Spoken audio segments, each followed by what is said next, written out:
परिवारों के ये बच्चे मेरा आइए इस घर खास है रिपोर्ट और को यहाँ आगे पे आप देखिए। देख रहे हैं जिस प्रकार की ये दरारें पड़ी हुई है, यहाँ पे रहना मुश्किल है। बर्फ का मौसम हो गया है, बर्फ गिरने ही वाली है, छत टेढ़ी हो रखी है, हम लोगों की पढ़ाई डिस्टर्ब हो चुकी है। हम इसी कमरे में रह रहे हैं और यही हम पढ़ाई करते हैं। कुछ भी नहीं हो पा रहा है, शासन प्रशासन से अभी तक यहाँ पे कोई भी नहीं आया है। कल तो रात भर धरती के नीचे से ऐसा हुआ, ऐसे कंपन जैसे आवाज आई, हूँ ऐसी ऐसी आवाज आ रही थी जैसे कुछ बोल रहा होगा धरती के नीचे। तो कुछ ना कुछ तो है। इतने बड़े वैज्ञानिक क्या कर रहे हो? वैज्ञानिक हमारे जोशीमठ के लिए कोई वैज्ञानिक नहीं है, कोई भूगर्भ वाले नहीं है हमारे वैज्ञानिक यहाँ। ये एक वहाँ मशीन फंस रखी, बोली एक पानी का नाला जा रखा नीचे, तो इसके कुछ सर्वेक्षण करो, हमें कुछ सांत्वना तो दो। एसडीएम साहब जब बोल रही जब मकान टूट जाएगा तब मेरे पास आना, तब 5,000 देंगे। तो 5,000 में अगर मकान बनती है तो सरकार 5,000 क्या 10,000 क्या 1 रुपये में हमको मकान बना करके दे दे। और लगातार जो हमारे पास खबरें आ रही हैं जोशीमठ की तरफ से, वीडियो फोटो जो आ रहे हैं बहुत ही चिंताजनक हैं और बहुत ही परेशान करने वाले हैं।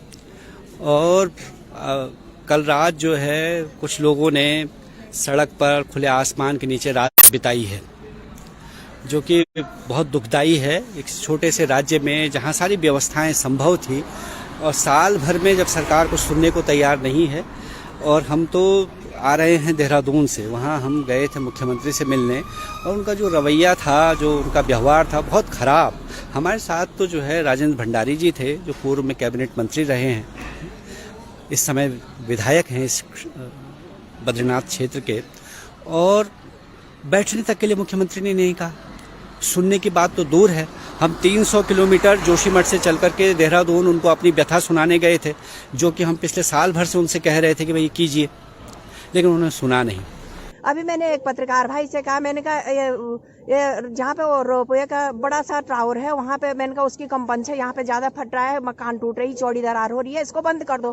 तो भाई वो बेटा बोल रहा है कि नहीं पर्यटक बंद हो जाएंगे। आखिर सरकार को इस पर्यटक से क्या लेना है? सरकार को हमें बचाना है या पर्यटकों को बचाना है? तो या तो हमें साफ कह दे सरकार, नहीं तुम मर जाओ, तुमसे हमें कुछ लेना देना नहीं है, हमें पर्यटक चाहिए, हमारी आमदनी है। तो हम हाथ जोड़कर सरकार से विनती करते हैं, आप पर्यटक देके हमारी सुध मत ले। इतना ही कह सकते हो। बाकी इस आफत में क्या करना, रात भर हम बैठे हुए हैं, सारे पड़ोसी एक साथ जग करके बैठे रहते हैं, हम एक जगह पर रहते हैं कि कोई तो साथ में जो भी होगा। अरे यही पूस का महीना जो हिमालय की बिल्कुल हिमालय की डोर पे हम रहते हैं, इस पूछ के मैंने ऐसे बुजुर्ग हैं अभी यहाँ पर नवजात बच्चे, और कहाँ हम उस नवजात बच्चे को ले जाएं, कहाँ हम उन गाय बच्ची को ले जाएं, कहाँ हम बुजुर्ग जाएंगे। तो उनका भी कहना है कि अखबार में जो बयान आया है मुख्यमंत्री जी का, तो मैंने उनसे कहा भाई बयान तो 6 दिन पुराना बयान है। बार बार वो कह रहे हैं कि हमने निर्देश दे दिए हैं जिलाधिकारी को। क्या निर्देश दिए? जिलाधिकारी कह रहा है कि मुझे ऊपर से कुछ नहीं आया है। जिलाधिकारी, आप 5 साल के IAS ऑफिसर को जिलाधिकारी बना के भेज देंगे, उसको व्यावहारिक कोई ज्ञान नहीं है ना। साल भर में जो है जिलाधिकारी गोपेश्वर से जोशीमठ देखने नहीं आ पाए, और परसों वो बड़ी मुश्किल से देखने आए हैं, और वो भी 1-1.5-2 घंटे में वो सब सर्वेक्षण करके चले गए। उनको तो बैठना चाहिए जोशीमठ में, उनको कैंप बनाना चाहिए था, जोशीमठ में रहना चाहिए था, लगातार निगरानी करनी चाहिए थी, मॉनिटरिंग करनी चाहिए थी। लेकिन बजाय ये करने के जिलाधिकारी जो है कह रहा है कि मुझे निर्देश नहीं मिले हैं, तो बड़ा दुर्भाग्यपूर्ण है। और कल किसी पत्रकार ने मुझे पूछा कि भाई क्या ये पूरे उत्तराखंड में ये हाल होने वाला है? मैं कह रहा हूँ बिल्कुल, यहाँ जहाँ मैं खड़ा हूँ 82 से लेके पूरे जहाँ जहाँ ये रेलवे की लाइन जा रही है, सब लोग इससे प्रभावित होने वाले हैं। तो इसलिए ये पूरा बड़ा संकट जो है उत्तराखंड में आने वाला है। सरकार को चेतना चाहिए, समझना चाहिए, संवेदनशील होना चाहिए। मीडिया से आ रहे हैं लोग यहाँ पर वीडियो वगैरह बना के चले जा रहे हैं, लेकिन अभी तक कोई भी कार्रवाई नहीं की गई है। कह रहे हैं कि चिन्हित किया गया है, लेकिन हम चिन्ह में ही रह जाएंगे, इसमें जल्दी से कोई कार्रवाई नहीं की जा रही है। और हम यही चाह रहे हैं कि फटाफट इसमें कोई कार्रवाई की जाए, जिससे हम यहाँ से कम सुरक्षित निकल पाए। जिस प्रकार की कंडीशन यहाँ पे हो रखी है, छत वगैरह टेढ़ी हो रखी है, दीवारें दरारें पड़ रखी है, इसी अंदर हम रह रहे हैं। हम लोग गरीब घर से है, हमारे पेरेंट्स हमें पढ़ा भी रहे हैं, और ऊपर से घर की कंडीशन ऐसी, तो अभी हमारी पढ़ाई भी एकदम से रुक गई है। हमारे पेरेंट्स बहुत परेशान है, और मौसम का भी बहुत बुरा हाल है। तो ऐसी कंडीशन में जब जल्द से जल्द हमारे लिए कुछ ऐसी व्यवस्था की जाए जिससे हम लोग सुरक्षित यहाँ से निकल पाए। नहीं तो जिस प्रकार की कंडीशन है यहाँ पर, हम लोगों को हमेशा यही टेंशन रहता है कि हम रात को अंदर सो तो रहे हैं, लेकिन पता नहीं सुबह उठ पाएंगे या नहीं। मुझे तो नहीं लग रहा कि सरकार, नहीं तो 1-2 महीने से हम चिल्ला रहे हैं, बोल रहे हैं, तो आज तक कोई आ रहे हैं फोटो खींच रहे हैं जैसे यहाँ कोई ऐसी चीज हो रही है, देखने वाली चीज हो रही है। सारे आ रहे हैं, डीएम आए, एसडीएम साहब ने तो एक दिन एसडीएम के पास गई जिसकी घर टूट रहा था, एसडीएम साहब को बोला कि साहब क्या होगा, हम कहाँ जाएं, बड़ी दरार हो गई। तो एसडीएम साहब बोली नहीं अभी टूटने दो तब होगा। तो अब मैं तो कुछ गाली वाली हम क्या दे सकते, हम कुछ नहीं कह सकते। आप तक एसडीएम साहब जब बोली जब मकान टूट जाएगा तब मेरे पास आना, तब 5,000 देंगे।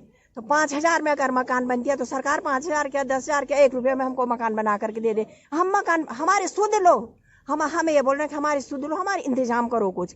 इस अवस्था में, इस आपदा में और इस आजकल का मौसम, इस हिमालय की डोर चीन के सीमा पर है हम। अभी ये तो भगवान की कुदरत ने तय करके बर्फ नहीं, यहाँ तो 5-5 फीट आजकल बर्फ रहता है, लेकिन क्या पता ईश्वर को ये दया आ रही होगी तो जो बारिश अभी तक रुकी है, बर्फ नहीं गिर रखी है। टूट गया, सीढ़ी पूरा टूट गया, हमारा मकान ऊपर बीम भी खसक गए नीचे को, कोई सुनने वाला नहीं, प्रशासन सच्ची।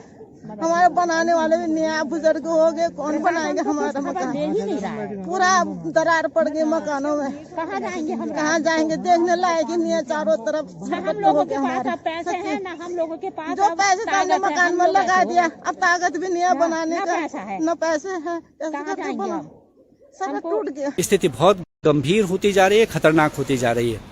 मेरी अपील है, जो भी सरकार की एजेंसियां इसको सुन रही हैं, तत्काल प्रभाव से जो है वहाँ कुछ इमीडिएट एक्शन लेने की ज़रूरत है। और क्योंकि कभी भी कोई भी बड़ी दुर्घटना घटने की आशंका है, जिसकी कि हम आशंका जता रहे थे पिछले 1-1.5 साल से कि ऐसा होने वाला है, वो वक्त आ पहुंचा ऐसा लग रहा है।